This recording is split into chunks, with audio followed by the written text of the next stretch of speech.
أعوذ بالله من الشيطان الرجيم بسم الله الرحمن الرحيم رب اشرح لي صدري ويسر لي أمري واحلل عقدة من لساني يفقهوا قولي। আপুরা, আমরা কন্টিনিউ করছি বনি ইসরায়েলের বাছুর পূজার এই ব্যাপারটা নিয়ে বিশ্লেষণ। এবং আমরা গত পর্বে বলেছি যে কিভাবে মানে বনি ইসরায়েল হচ্ছে যে মানে খুব ছোট একটা পাপ নিয়ে তারা অনেক বদার ছিল, কিন্তু এই মানে ওইটা থেকে বাঁচতে গিয়ে তারা যে মানে শিরক করে ফেলতেছে এই ব্যাপারে তাদের বুঝ ছিল না। তো এবং এখানে আমি বইতে এটা বিস্তারিত আলোচনা করেছি এবং আরেকটু বলছি যে মুসা আলাহিসাল্লাম প্রথমে এসেই উনি বনি ইসরায়েলকে তিরস্কার করেছিলেন, এরপর হারুন আলাহিসাল্লামকে এবং সবার শেষে সামিরিকে। এখান থেকে আমরা যে জিনিসটা বুঝতে পারি যে শিরক হচ্ছে এমন একটা গুনাহ যেটার জন্য আসলে আপনি মানে এটা আসলে কমন সেন্স দিয়ে বোঝা যায়। এটার জন্য সামিরিকে দোষ দেওয়া যাবে না, হ্যাঁ, অথবা অন্য কাউকে দোষ দেওয়া যাবে না। হুম। এবং মানে আহ, মানে বনিজ মানে যে কাজটা করতেছে সেই এই কাজটার মানে আসল দাবিদার আর কি, মানে সেই এই কাজটার ব্লেমের আসল দাবিদার। এই জিনিসটা আমাদের চারপাশের, আমি জানি না, আপনারা যদি সনাতন ধর্মের মানুষদের সাথে মেশেন তাহলে আপনারা দেখবেন যে ডিপ ইনসাইড তারা কিন্তু জানে যে মানে it's not a very good thing বা সামথিং, কিন্তু তারা আসলে এখান থেকে বের হয়ে আসতে পারে না। বিকজ দ্য রিজন হচ্ছে যে ফ্যামিলিকে ছাড়ার সাহস সবার থাকে না। হ্যাঁ, এটা কিন্তু মূল রিজন, নট দ্যাট যে তারা বোঝে না যে it's not the right thing. হ্যাঁ, ফ্যামিলি, আমি যদি মানে ধর্ম ছাড়ার মতন মেইনলি মানে ইটস আ সোশ্যাল ট্যাবু, সেটা সবার সাহস থাকে না। এটা গেল একটা জিনিস। দ্বিতীয় হচ্ছে যে আহ ওখানে আমি বইতে উল্লেখ করেছি যে হারুন আলাইসাল্লাম মুসা আলাহিসাল্লামকে বলছেন যে সবার সামনে যেন উনি এইভাবে ওনাকে ব্লেম না করে। এবং হারুন আলাহিসাল্লামের আসলে কোনো দোষ ছিল না, ওনার কথা শোনে নাই বনি ইসরায়েলরা। উনি উনি প্রাণ মানে বেস্ট চেষ্টা করেছেন ওদেরকে এখান থেকে বিরত রাখার। এবং সবার শেষে যে ইন্টারেস্টিং জিনিস হচ্ছে যে সামিরি কিন্তু আত্মপক্ষ সমর্থন করছিল। মানে ইটস এ ভেরি মানে অ্যামেজিং ব্যাপার আমরা কোরআনে দেখি যে যাই করুক না কেন মানুষ যাই করুক না কেন সে সবসময় নিজেকে ডিফেন্ড করতে চায়, নিজের পক্ষে একটা এক্সকিউজ দাঁড়া করাতে চায়। তো যাই হোক, এখন আমি যে পয়েন্ট নিয়ে কথা বলবো সেটা হচ্ছে যে আপনারা, আপনাদের কাছে কি মনে হয় কিনা যে এই বাছুর পূজার শাস্তি হিসেবে আল্লাহ সুবহানাহু ওয়া তাআলা যে মৃত্যুদণ্ড দিয়েছিলেন, বলেছিলেন যে যারা করে নাই বাছুর পূজা তারা হচ্ছে বাছুর পূজা যারা করেছে তাদেরকে হত্যা করবে। এবং আহ এবং মানে কোন কোন তাফসিরে এসেছে যে মানে নিজের ফ্যামিলি মেম্বারদেরকে হত্যা করবে, মানে আরো জিনিসটা করার জন্য। ধরেন আমার ফ্যামিলিতে যদি কেউ বাছুর পূজা করে থাকে তাহলে আল্লাহ মাফ করুক, তাহলে আমি আমি আমার ফ্যামিলির মানুষকে হত্যা করব। That was the mandate. লাস্টের অংশটা মানে তাফসির গ্রন্থে পাওয়া যায়। আমি এটার অথেন্টিসিটির ব্যাপারে কনফার্ম না, বাট শাস্তি মৃত্যুদণ্ড হয়েছিল এটা কনফার্ম। এখন কথাটা হচ্ছে যে আপুরা, আপনার এটা আসলে একটা সেলফ চেক করি। আপনার কাছে যদি এটাকে খুব ভয়াবহ একটা শাস্তি মনে হয় তাহলে উই আর ইন ডেঞ্জার। কেন উই আর ইন ডেঞ্জার? কারণ হচ্ছে যে তার মানে হচ্ছে আমরা শিরকের ব্যাপারে ডিসেন্সিটাইজড হয়ে গেছি, এবং হুইচ ইজ আ ফ্যাক্ট, আমরা হয়ে গেছি। এবং এটার পিছনে একটা সবচেয়ে বেশি রোল প্লে করেছে আমাদের দেশের ক্ষেত্রে হিন্দি সিরিয়াল। সারাদিন টিভিতে পূজা দেখার একটা হিউজ সাইকোলজিক্যাল ইম্প্যাক্ট আছে, যেটা আমরা এখন দেখি, যেটা আমি শুনি যে এখন মানে এই পূজা দেখতে যাওয়া, পূজা নিয়ে করা, সবাইকে শারদীয় শুভেচ্ছা দেওয়া, দেশে মানে দুর্গাপূজার সময় আমাদের দেশে মনে হয় যেন আমরা একটা হিন্দু কান্ট্রি। এই রকম যে ডিসেন্সিটাইজেশন আমরা পাবলিক স্ফেয়ারে দেখতে পাই, রিজন হচ্ছে behind it's the impact of the media.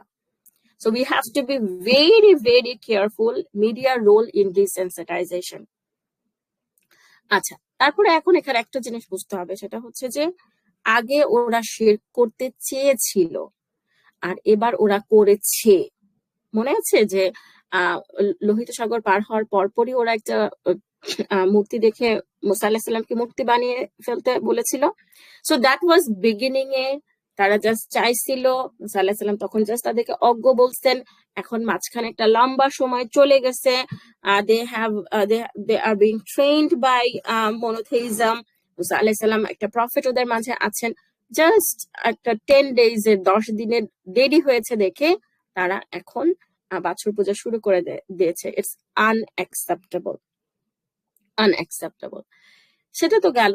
এখন আমি এখন আমি এইটুকুই এই পয়েন্টে। নেক্সট আমি যে পয়েন্টটা নিয়ে কথা বলবো, যেটা আসলে একটু লম্বা হবে আলোচনাটা, সেটা হচ্ছে যে ইসলামী আইনের ব্যাপারে আমাদের পড়াশোনা কেমন। আপনারা দেখবেন যে শরিয়া আইন, আবার again the role of media. শরিয়া আইনের ব্যাপারে আমাদের প্রচন্ড একটা ভয় আছে। আমাদের উই হ্যাভ টু অ্যাকনলেজ, আমাদের একটা ভয় আছে, আমাদের একটা বিতৃষ্ণা আছে। বিতৃষ্ণা আছে, সেই জিনিসটা আমাদেরকে মিডিয়া তৈরি করেছে। হ্যাঁ, আমাদের একটা অস্বস্তি আছে, চোরের শাস্তি হাত কেটে ফেলা, অ্যাডাল্টারি শাস্তি, পাথর ছুঁড়ে হত্যা করা, এই ব্যাপারগুলো নিয়ে আমাদের মধ্যে অনেক প্রশ্ন আছে, অনেক কনফিউশন আছে, যেগুলো নিয়ে আমরা কথা বলি না। যেমন আমরা বলি না, কিন্তু আমাদের ভেতরে আছে প্রশ্ন। যেমন আমি বলতেছিলাম গত পর্বে যে পাপের মানে পাপের ক্রম। মানে আপনি দেখবেন যে যদি কোনো এখন হাজবেন্ড ওয়াইফের মধ্যে 8 থেকে 10 বছরের গ্যাপ হয়, মানুষ নাক ছিটকায়। অথচ ইসলামিক্যালি ইটস কমপ্লিটলি ফাইন। মানুষ, সোসাইটি এমন ভাবে দেখে, অথবা কেউ যদি সুন্দর মতন ভারসাম্যপূর্ণ ভাবে পলিগামি প্র্যাকটিস করতে পারে, সোসাইটি এমন ভাবে জিনিসটাকে নাক ছিটকায় যেন মানে মানে it's a crime, it's a crime. So যে বললাম, মনে আছে একটা কথা যে কোন জিনিসটা পাপ, অনেক বড় পাপ ইসলামের দৃষ্টিতে, সেটা আমাদের কাছে ডিসেন্সিটাইজড হয়ে গেছে। কোনো সমস্যাই না হাজবেন্ড ওয়াইফের মাঝে গ্যাপ থাকা, পলিগামি যদি ভারসাম্যপূর্ণ আচরণ করতে পারে, এটা যদি মানে এটা কোনো সমস্যাই না, সেই জিনিসটা মানে আপনি দেখবেন যে একদম সিভিয়ারলি আমাদের ক্রাইমের মতন আমাদের কাছে মনে হয়। আচ্ছা, তো এখন যেটা বলছিলাম যে মৃত্যু মানে এই যে ইসলামের শাস্তি আইনের ব্যাপারটা, আমার কাছে মনে হয় যে এই জিনিসটা নিয়ে আমাদের একটু পড়াশোনা করার দরকার আছে। এবং তাহলে আপনারা দেখবেন যে ইসলামের শাস্তি আইনগুলো আসলে এত চমৎকার, এত সুন্দর। হ্যাঁ, এটা নিয়ে ইসলামী শাস্তি আইন নামে একটা বই আছে, সম্ভবত ওনার নাম, লেখকের নাম সামথিং আলী আকবর বা এই টাইপের। উনি চিটাগাং ইউনিভার্সিটির ইসলামিক স্টাডিজ এর টিচার। আমি বইটা পুরাটা পড়ি নাই, বাট আমি বইটা পড়া শুরু করছিলাম। খুবই well written, it's a very good source in Bangla, যদি আপনাদের কারো ইসলামী শাস্তি আইন নিয়ে কনফিউশন থাকে। তো ইসলামের শাস্তি আইনের একটা অসামান্য দিক হচ্ছে, বিউটিফুল দিক হচ্ছে যে যদি দুনিয়াতে আপনার শাস্তি কার্যকর হয়, তাহলে পরকালে আপনাকে আর সেই অপরাধের জন্য শাস্তি পেতে হবে না। এই যে জিনিসটা যে দুনিয়াতে আপনি কিছু হ্যারাসমেন্টের শিকার হচ্ছেন, বাকিটা আপনার পরকালে হবে, অথবা দুনিয়াতে আপনি পার পেয়ে যাচ্ছেন, পরকালে আপনি পার পাবেন না, এই যে একটা 2 ডাইমেনশনাল চিন্তা, এই চিন্তাটা আমাদের চিন্তার জগতে নিয়ে আসাটা খুব জরুরি। আমি এই পয়েন্টটা আমি আসলে আরেকটু এক্সপ্লেন করতে চাই যে আমাদের যেটা হয়েছে কি, যে আমরা যখন ইসলামের বিধানগুলোকে জাজ করি, আমরা যখন বোঝার চেষ্টা করি যে এই বিধানটা কেমন, তখন অফেন আমাদের কাছে মনে হয় যে ইট ডাজন্ট মেক সেন্স, এটা কোনো সেন্স মেক করে না। একটা রিজন হচ্ছে আমরা পরকালকে ইকুয়েশন থেকে সরিয়ে ফেলি। আপুরা, আমরা যদি ইসলামকে বুঝতে চাই, পরকালে বিশ্বাস is an integral part of আমাদের থট প্রসেস, আমাদের সমস্ত ইকুয়েশনের লেফট হ্যান্ড সাইড এবং রাইট হ্যান্ড সাইড। এটা আমি একটা উদাহরণ দিই, যে ধরেন একটা জিনিস, যে আমি একটা কথা আমি সবসময় বলি যে ইসলামের অনেক আইন, অনেক ল আছে, অনেক অনেক বিধিবিধান আছে, যেটা আপনি, কিছু মানুষ থাকবেই যারা দুনিয়াতে এটাকে এক্সপ্লয়েট করবে। এমন না যে ইসলামের বিধিবিধান এক্সপ্লয়েট করা যায় না, ইসলামের বিধিবিধান এক্সপ্লয়েট করা যায়, এক্সপ্লয়েট করবে এবং সে দুনিয়াতে ছাড় পেয়ে যাবে। যেমন ধরেন, একটা উদাহরণ আমি সব সময় দিই, যে মেয়েদের মোহরানা।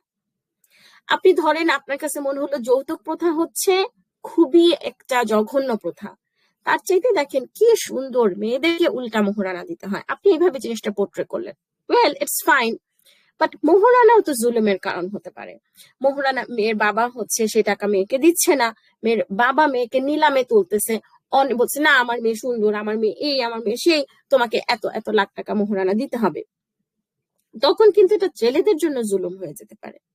এবং মানে মোহরানা সোসাইটিতে একটা জুলুমের কারণ হতে পারে। আবার এবং সেই বাবা হয়তো দুনিয়াতে ছাড় পেয়ে গেল, কিন্তু সে কি পরকালে ছাড় পাবে মেয়েকে নিলামে উঠানোর জন্য? না, সে কিন্তু পরকালে ছাড় পাবে না। আবার ধরেন আরেকটা যেটা আমি অনেকবার বললাম যে পলিগামির ব্যাপারটা হচ্ছে, হ্যাঁ আপনি পলিগামিটাকে আপনি যদি সোসাইটি থেকে একদম নিষিদ্ধ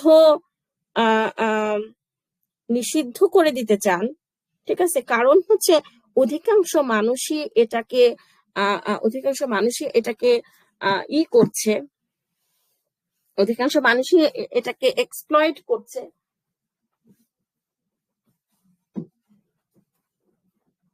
আমার মনে হয় না যে এটা কোনো এটা কোনো উচিত কাজ, কারণ পলিগামির অনেক সোশ্যাল বেনিফিট আছে, এটা নিয়ে আমি হয়তো অন্য আরেকদিন কথা বলবো।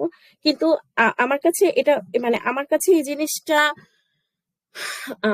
এটা খুব সেন্সিটিভ একটা টপিক, কিন্তু আমি এই জিনিসটা সব সময় বলবো যে পলিগামির অনেক সোশ্যাল বেনিফিট আছে। পলিগামিকে আমরা ক্রাইম বানায় ফেলাতে আমরা অনেক উইডো, অনেক ডিভোর্সড মেয়েদের আমরা লাইফ অনেক অনেক অনেক ডিফিকাল্ট করে ফেলেছি, পলিগামিকে আমরা সোশ্যালি আনঅ্যাকসেপ্টেবল বানাই। তো সেই জন্য আমি বলতেছি যে আমাদের সবসময় মাথায়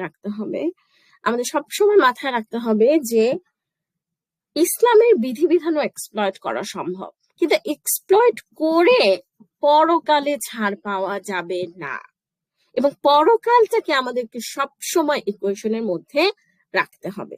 ঠিক আছে, আজকে এইটুকুই আপুরা, জাযাকুমুল্লাহ খায়রুন শোনার জন্য। সালামু আলাইকুম রহমতুল্লাহি বারাকাতুহু।